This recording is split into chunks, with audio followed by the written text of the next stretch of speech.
Have you ever got 0.9 plus 0.2 and got 0.300000004?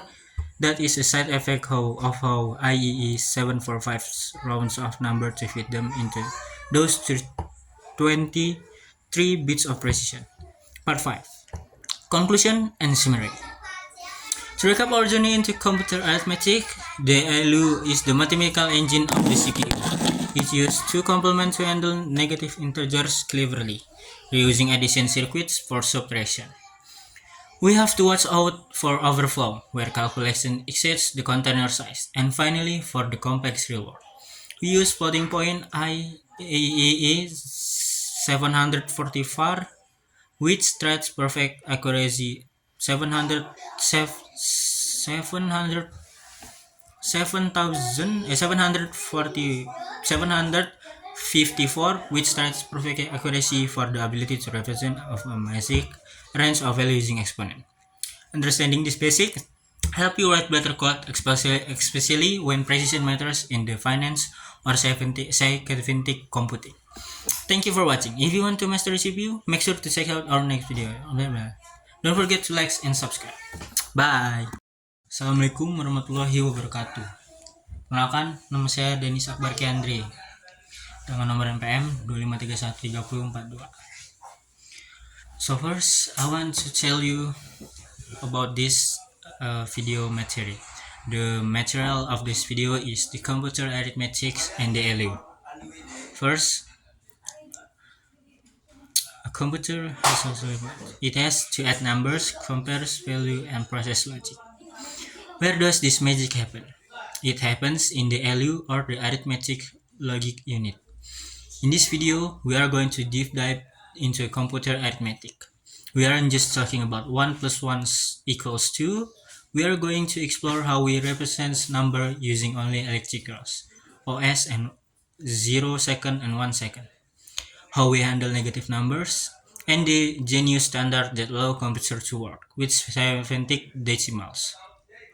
The IEE 754 floating point standard.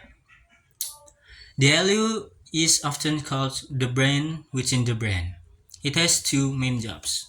First, arithmetic operation. Addition is addition, subtraction, multiplication, and division. Number 2, logical operation. Comparison like is I greater than B and bitewise. Operations like AND or AND not. Everything you see on your screen right now is the result of the billions of this tiny operation happening in every second. Part 2. Integer representation and two complement. Let's start with integer. Positive integers are easy, just convert them to binary. But what about negative numbers? A computer circuit doesn't have a minus sign. It only has on and off switch. Historically, we tried a few methods, like sign magnitude, where the first bit is just a flag for positive or negative, but that had a word problem. We ended up with a positive 0 and a negative 0, which confused the circuits. To complement.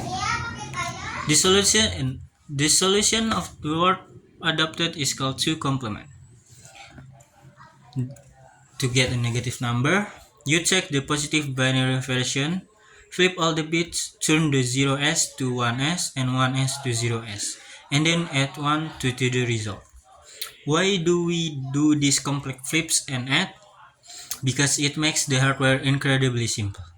With two complement, the ALU doesn't need to separate a subtraction circuit to do A minus B. The ALU simply calculates A plus B minus B. It uses the exact same other circuits for both addition and subtraction. Now that we have our numbers, we can add them. Binary addition works just like decimal addition.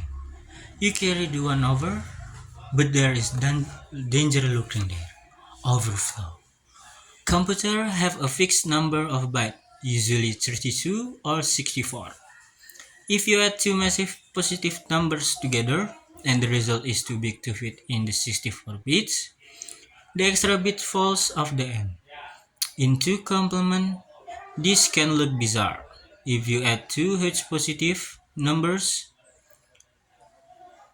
the result might accidentally wrap around and become a negative number.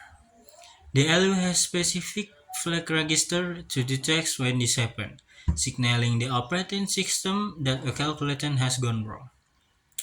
What about multiplication and division? These are much harder. In the old days, multiplication was just repeated addition. To do 5 times 4, the CPU did 5 plus 5 plus 5 plus 5. This was very slow. Modern LUs use hardware algorithms like Booth algorithm, which use bit shifting to multiply number rapidly. Shifting a binary numbers to the left doubles it. Shifting it to the right cuts it in half. The LU combines shifting and adding to multiply efficiently. Part 4. Floating point. Imagine of a very small number 0.000001 and Hutch number 9.99 times 0 square root of 99 and diagram of the EEE 745 standard 32-bit single precision, 1 bit sign, 8 bit exponent, 20-bit significant and mantissa. The integers are great for counting loop iteration or memory address. But what about graphics, physics simulation, or banking? We need decimal. We need real numbers. This brings us to the floating point. You might know this as float or double in programming. The computer standard for this IEEE 745, it works like scientific notation. You know how we write 1.5 times 10 square root 3? The computer does the same, but in binary 1.xxxx times 2 square root y. A 32-bit float is split into 3 parts. First, the sign bit. Is it positive or negative? Point 2, the exponent. This moves this decimal point or binary point left or right. It allows us to represent tiny numbers like the width of the an atom or massive numbers like the distance to the sun using the same format. Number 3, the significant or mantissa. This holds the actual digits of the number or the precision. Floating points arithmetic is complex. It's not always perfect